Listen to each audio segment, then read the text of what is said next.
Shalom saudaraku, yang terkasih dalam Tuhan Yesus Kristus di hari ini lagi. Di dalam persekutuan kita dengan Tuhan Yesus Kristus, bahkan firman-Nya di tengah kita. Hari ini kita akan membaca firman Tuhan lagi yang terambil dari Injil Yohanes pasal yang ke-11. Pasal ke-10 ayat 22 hingga ayatnya yang ke-39. Injil Yohanes pasal 10 ayat 22 hingga ayat 39. Bunyinya demikian.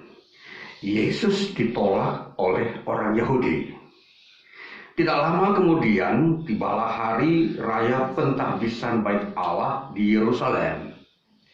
Ketika itu musim dingin. Dan Yesus berjalan-jalan di Bait Allah, di Serambi Salomo. Maka orang-orang Yahudi mengelilingi dia dan berkata kepadanya, "Berapa lama lagi engkau membiarkan kami hidup dalam kebimbangan? Jikalau engkau Mesias, katakanlah terus terang kepada kami."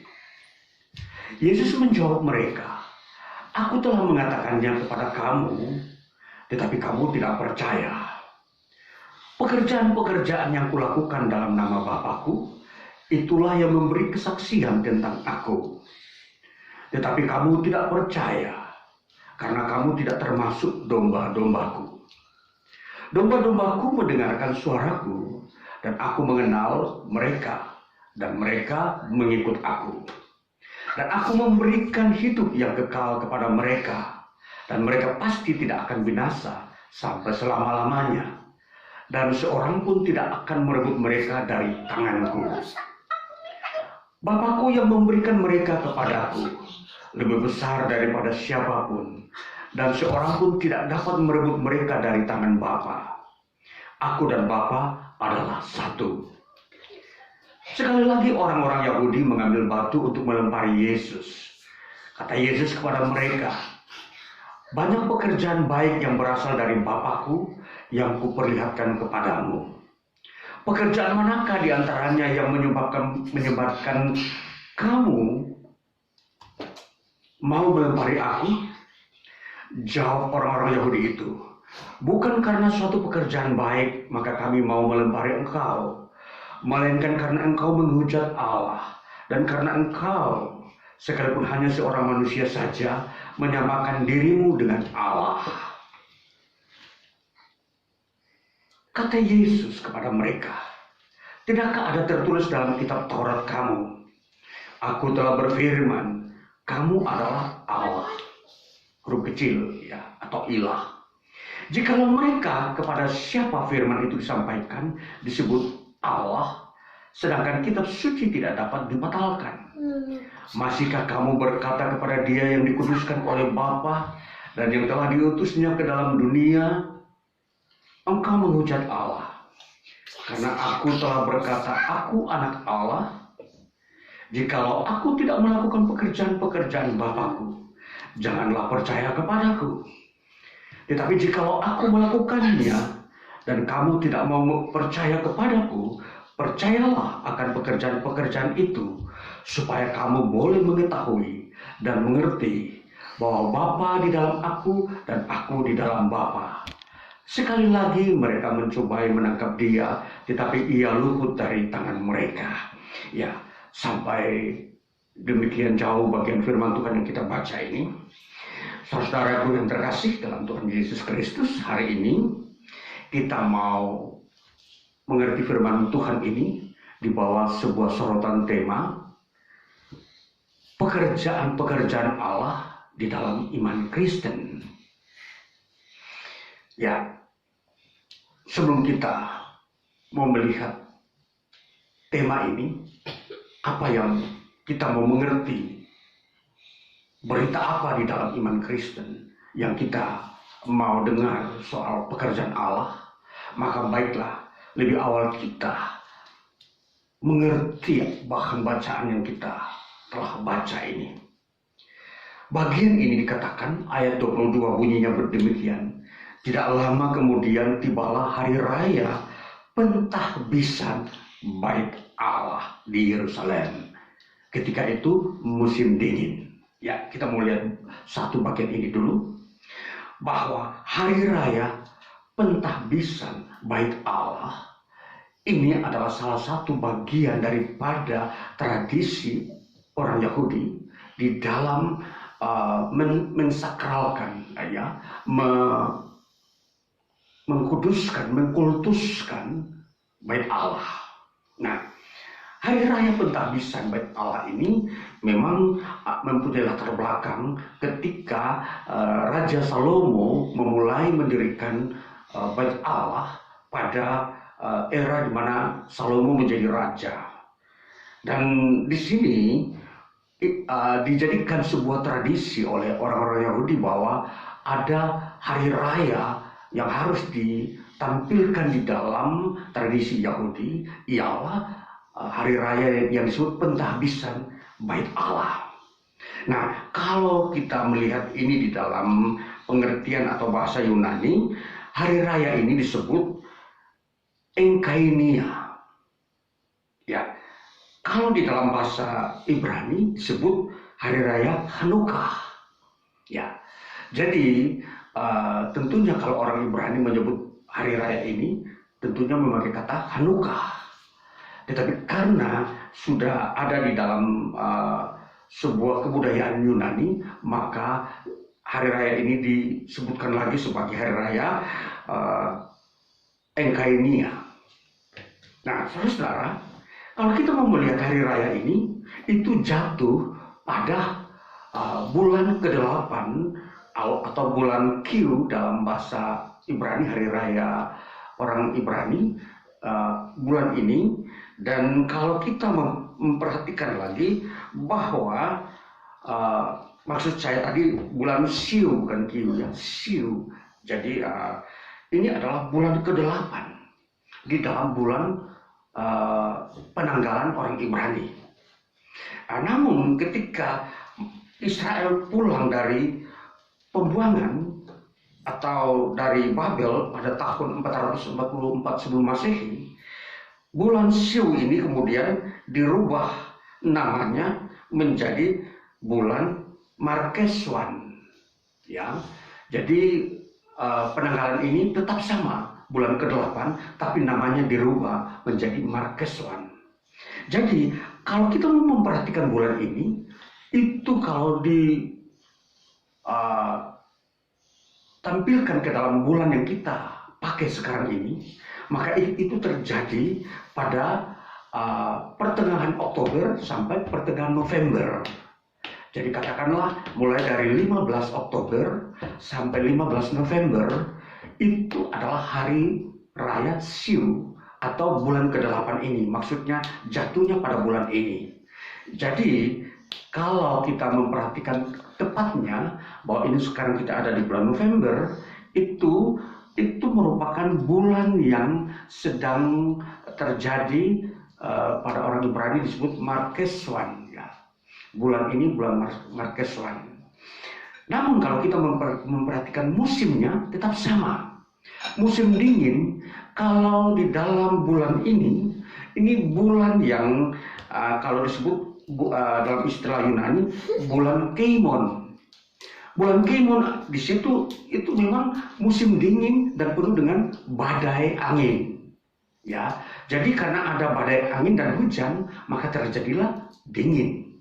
Nah, jadi Alkitab mencatat musim ini tentunya sudah dikenal oleh orang-orang di era ini bahwa bulan pertengahan Oktober sampai pertengahan November itu pasti hujan dan angin badai dan mendatangkan suhu bisa saja kalau di daerah-daerah yang memang memiliki musim salju akan mencapai titik 0 derajat Celcius. Nah, kalau kita di Indonesia, kita terasa dingin juga. Ini kemungkinan 17 derajat atau 11 derajat. Sampai hari ini, bulan November, kita masih terasa dingin. Nah, saudara, dalam bulan ini, Yesus hadir di Yerusalem untuk melihat perayaan yang dilakukan oleh orang Yahudi. Yesus masuk di dalam bait Allah, dan itu Yesus menuju kepada satu serambi atau satu ruangan yang sering disebut serambi Salomo. Nah, serambi Salomo ini seringkali dipakai oleh orang-orang Yahudi untuk berdoa di situ. Nah, saudara-saudaraku yang terkasih, di dalam bagian ini Yesus didatangi oleh orang-orang Yahudi. Dan di dalam ayat berikutnya dikatakan mereka mengelilingi Yesus di dalam ruang Salomo ini sambil bertanya atau berkata kepada dia, "Berapa lama lagi engkau membiarkan kami hidup dalam kebimbangan? Jika engkau Mesias, katakanlah terus terang kepada kami."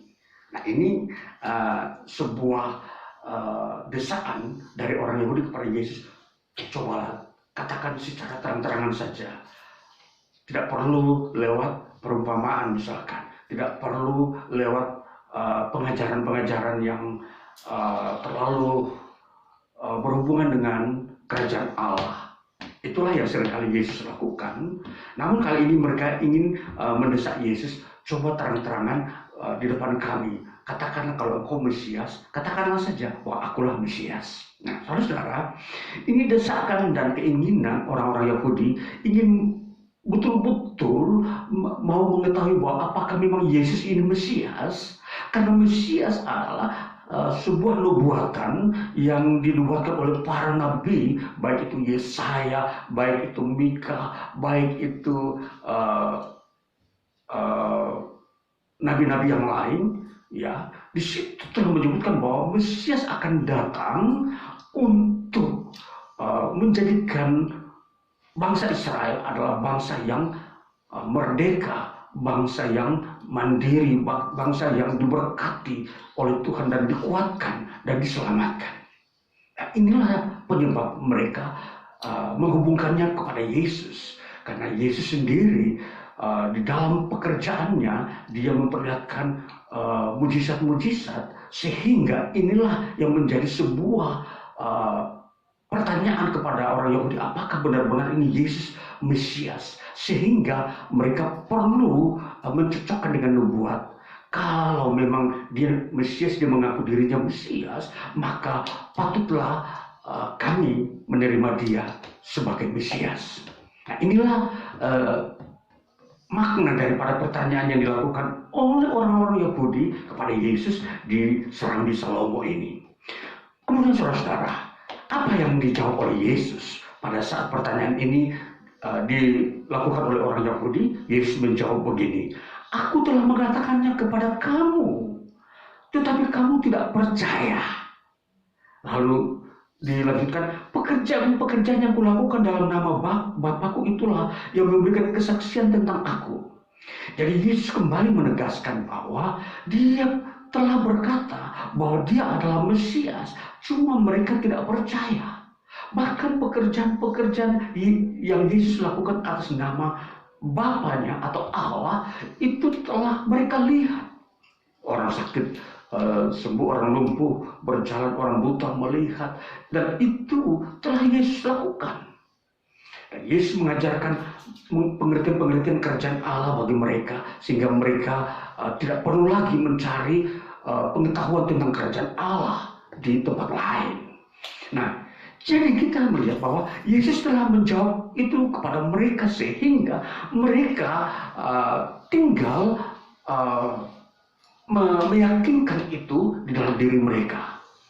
Namun dikatakan Yesus menegaskan kembali, jika memang kamu tidak percaya, Yesus berkata begini, "Tetapi domba-dombaku mendengarkan suaraku, dan aku mengenal mereka, dan mereka mengikut aku."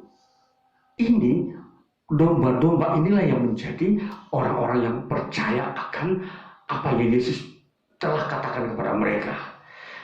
Jadi di sini kalau kita memperhatikan bahwa tentunya ada sebuah ketidakpercayaan yang masih ada di dalam orang Yahudi. Mereka berpikir Mesias yang dimaksudkan oleh orang Yahudi adalah seorang pemimpin politik, bukan yang mengajarkan kerajaan Allah, atau yang bukan memberitakan tentang pengampunan dosa.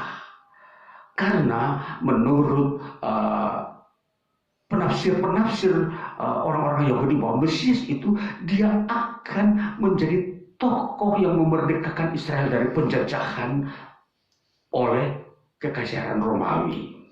Nah, itulah sebabnya yang dimaksudkan Mesias adalah seorang tokoh politik, pemimpin atau seorang raja yang mempunyai karisma untuk mengeluarkan Israel dari penjajahan kekaisaran Romawi. Nah, itulah sebabnya sebuah perbedaan pandangan tentang Mesias ini memang terjadi di kalangan orang Israel. Dan orang Yahudi lebih banyak mengertinya seperti itu. Tetapi nabi-nabi mengartikan Mesias adalah Yesus yang membebaskan orang-orang Yahudi dari penjajahan dosa. Keluar dari dosa. Inilah makna teologinya. Sedangkan orang-orang Yahudi, pemimpin-pemimpin Yahudi menafsirkannya sebagai seorang pemimpin yang melepaskan mereka dari penjajahan bangsa asing. Nah, jadi tentunya di sini sudah jelas bahwa Yesus menjelaskan tentang dirinya bahwa dia adalah Mesias, tetapi yang melepaskan kamu dari dosa dan membawa kamu kepada keselamatan hidup yang kekal. Dan Yesus menjelaskan seperti itu menjadi puncak dari pengertian yang Yesus katakan bahwa dia melakukan pekerjaan-pekerjaan Allah. Saudara, jadi kalau kita melihat apa itu pekerjaan-pekerjaan Allah. Pekerjaan-pekerjaan Allah, kalau kita melihat dalam ayat 37 dikatakan begini, jikalau aku tidak melakukan pekerjaan-pekerjaan Bapakku, janganlah percaya kepadaku. Nah, jadi Yesus melakukan pekerjaan-pekerjaan Allah. Pekerjaan apakah itu? Pekerjaan yang melepaskan manusia dari belenggu dosa, dari perbudakan iblis, dari ketakutan, dari segala macam penderitaan. Itulah pekerjaan Allah. Bahkan puncak daripada pekerjaan Allah yang Yesus lakukan adalah dia mengampuni dosa-dosa umatnya. Itulah pekerjaan Allah. Maka saudaraku yang terkasih, jadi kalau kita mau menyoroti apa yang sudah saya sampaikan tadi, bahwa iman Kristus, pekerjaan-pekerjaan Allah di dalam iman Kristen itu, bagaimana kita mau melihatnya? Jadi kalau kita mau melihat bahwa pekerjaan-pekerjaan Allah lakukan itu di tengah-tengah umat manusia, dan itu diperuntukkan kepada manusia. Jadi Allah yang mengerjakan pemulihan, kesembuhan, kedamaian, ketenangan, itu adalah pekerjaan-pekerjaan Allah. Jadi di dunia ini yang manusia bisa menemukan pekerjaan-pekerjaan Allah hanya di dalam Yesus Kristus. Yesus Kristus yang telah mengerjakan semuanya pekerjaan-pekerjaan itu. Nah, maka saudara-saudara yang terkasih, kalau kita mau memperhatikan apa yang Allah kerjakan di bumi, yang dikatakan pekerjaan-pekerjaan Allah, disinilah posisinya. Jadi tidak ada seorang pun yang bisa mengerjakan apa yang Allah kerjakan. Menyembuhkan orang sakit, membangkitkan orang mati, membuat orang buta melihat, orang lumpuh berjalan. Itu semua dikerjakan oleh Allah. Dan di sini membawa kebahagiaan bagi manusia. Dan kemudian di dalam puncak daripada pekerjaan Allah ini ialah membawa manusia kepada hidup yang kekal. Dikatakan di dalam ayat 27 dikatakan begini, ayat 28, dan aku memberi hidup yang kekal kepada mereka, dan mereka pasti tidak akan binasa sampai selama-lamanya, dan seorang pun tidak akan merebut mereka dari tanganku. Saudara, ini pekerjaan Yesus yang dikatakan di situ menjadi puncaknya ialah keselamatan.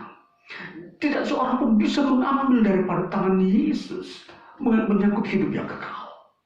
Nah, inilah yang kita lihat bahwa pekerjaan-pekerjaan Allah ada di dalam iman Kristen. Jadi apa yang Yesus kerjakan itu menghasilkan buah iman di tengah-tengah hidup manusia.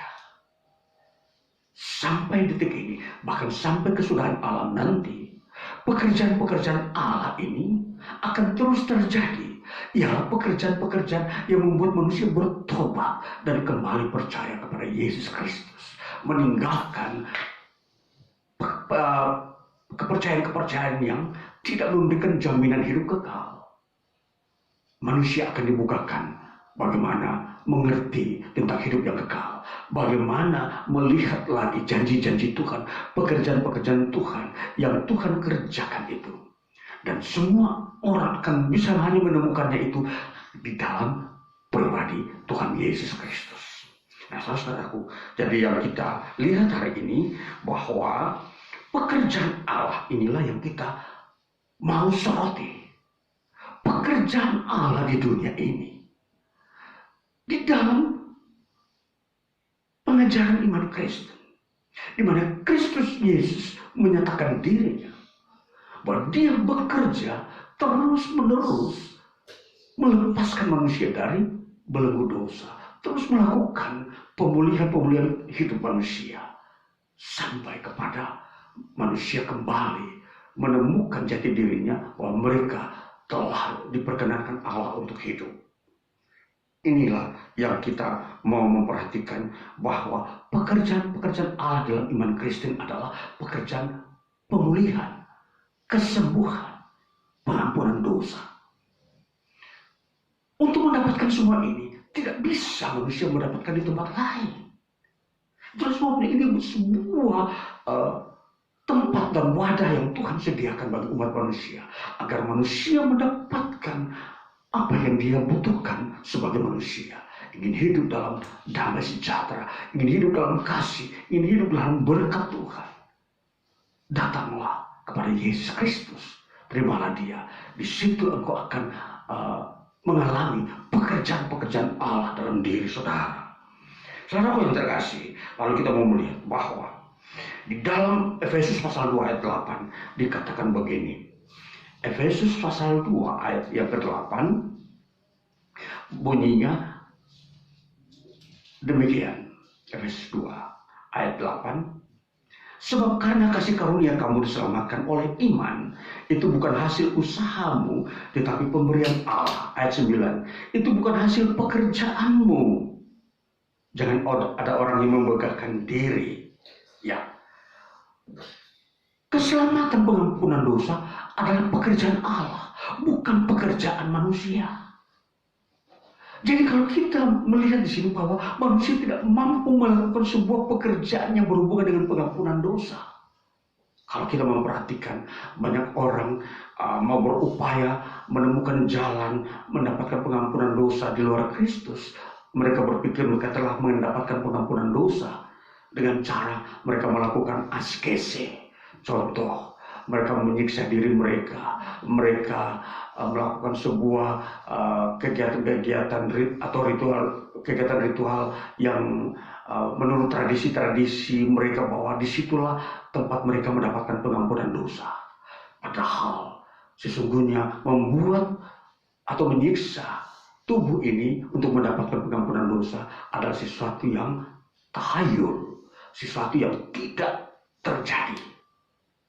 Dan kalau kita menemukan pengampunan dosa melalui anugerah di dalam Yesus Kristus, itu adalah pemberian Allah.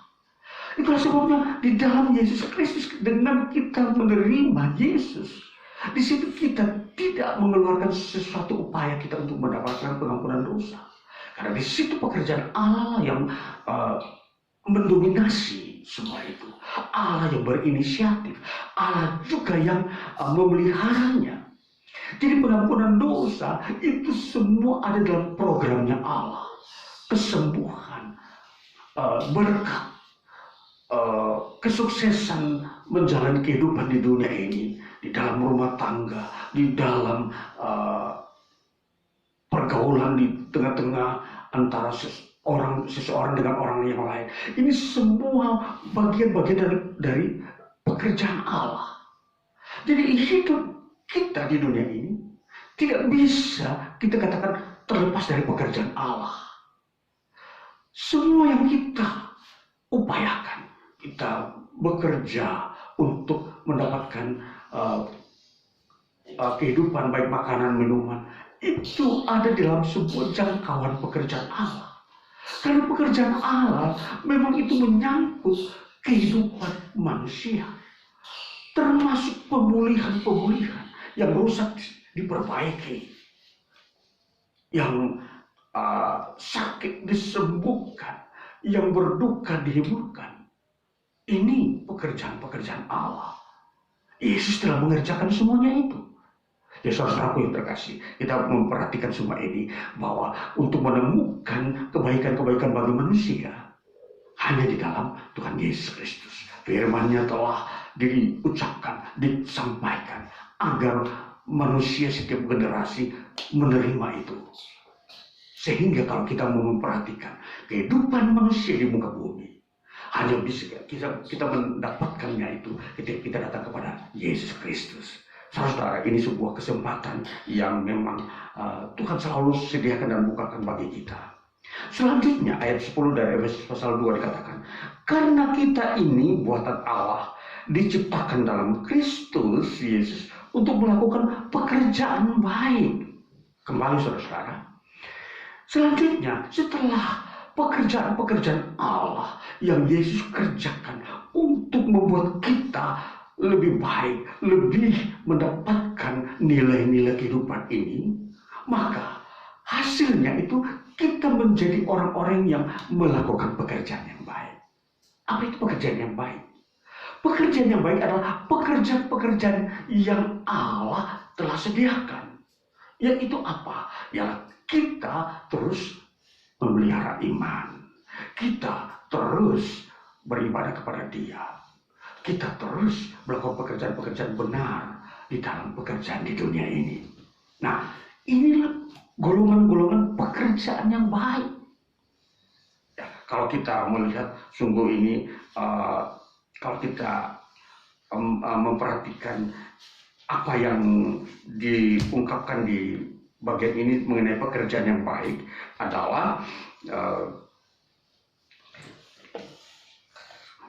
dikatakan pekerjaan yang baik itu adalah sebuah pekerjaan yang datang dari Allah. Tidak bisa pekerjaan baik itu dipisahkan daripada Allah. Jadi semua yang baik itu bersumber dari Allah, membangun kehidupan manusia yang ada di dalam kebenaran, kedamaian. Itu pekerjaan-pekerjaan Allah di antara umat manusia. Nah, jadi setelah kita mendapatkan pengampunan dosa, maka akan terbentuk dalam kita sebuah pola pikir yang baik dan benar. Kita sudah tidak bisa lagi berbuat kejahatan. Kita sudah tidak berkeinginan untuk melanggar perintah Tuhan. Kita sudah tidak mempunyai perasaan yang menolak Tuhan lagi. Ini hasil daripada pekerjaan Allah. Dan itu di dalam iman Kristen. Maka saudara-saudara, kalau kita memperhatikan iman Kristen ini adalah sebuah anugerah Allah bagi umat manusia. Barang siapa merusaknya, dia akan dihukum oleh Allah. Itu sebabnya dalam 1 Korintus pasal 6 dikatakan, barang siapa merusak bait Allah, merusak pekerjaan Allah, Allah lah yang membinasakan dia. Mari kita memperhatikan 1 Korintus pasal 6 ayatnya yang ke-23, bunyinya demikian. 1 Korintus pasal 6 ayat 16 dikatakan, aku tidak tahukah kamu bahwa siapa yang mengikatkan dirinya, terlalu melebihi. Kita kembali kepada 1 Korintus pasal yang ke-6 ayat ke-3. Tidak tahukah kamu bahwa kita akan menghakimi malaikat-malaikat? Jadi apalagi perkara-perkara biasa. Sebelumnya lagi 1 Korintus pasal 3 ayat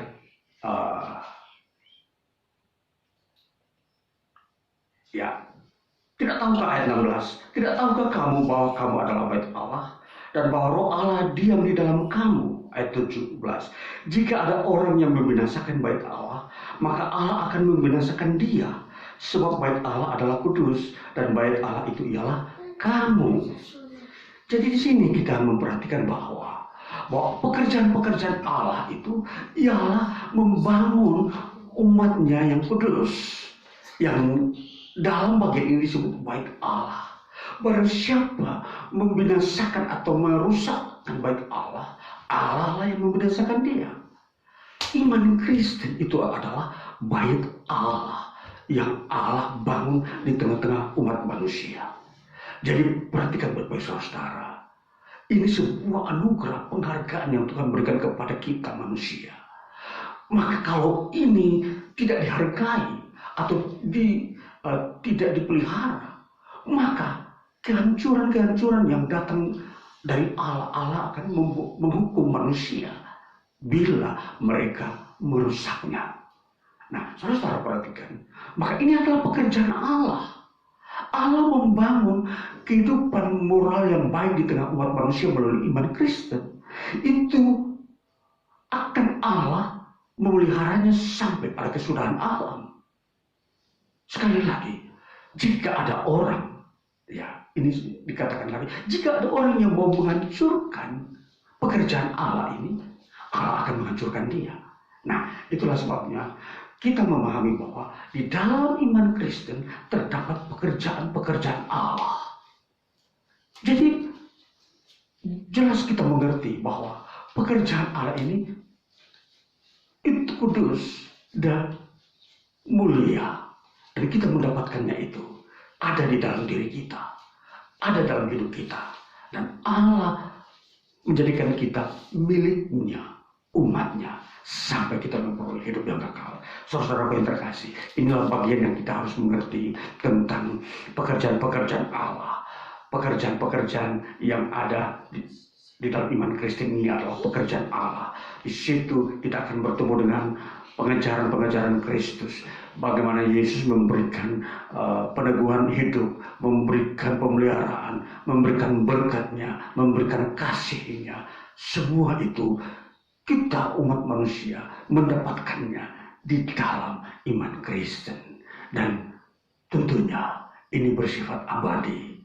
Tuhan memeliharanya dan tidak ada seorang pun akan mengambil daripada Kristus.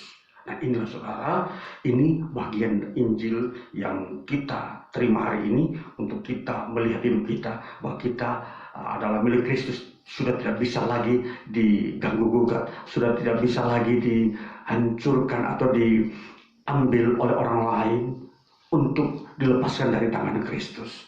Jadi inilah firman Tuhan bagi kita. Berbahagialah kita sampai hari ini dipelihara oleh Tuhan di hadiratnya, di tempat di mana Dia telah sediakan untuk hidup yang kekal.